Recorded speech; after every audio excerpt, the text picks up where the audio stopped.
Well, as you know, the transnational feminist approaches and frameworks was birthed through many different influences. One was the internal critique to feminist thought and activism from women of color.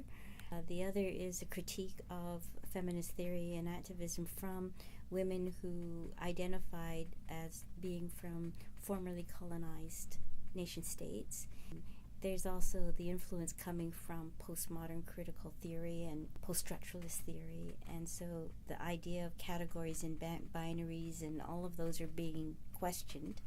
So transnational feminist approaches have to do with some of the contemporary effects of migration and globalization and neoliberalism, and the way in which knowledge is produced about other women is also a place of resistance and contestation.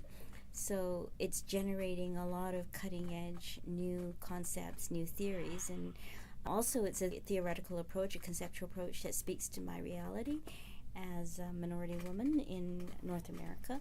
Being Asian, I'm not black, and I'm not being indigenous. So the question is there room to speak in transnational feminist theory for those people who are migrants to North America or Turtle Island, but who did not come from the history of slavery, but came from other kinds of histories and entered the nation state in particular ways, and are not located here entirely, but are located in multiple locations. Also, the question of how do we align with feminists from around the world in their politics and our politics. So that's another question that brought me to that, is the question of how do we challenge aspects of neoliberal globalization when we're all connected and globalization connects us, but we're apart in terms of where we're located and the communication that we need to come to a better understanding of where we can work together and how we can work together.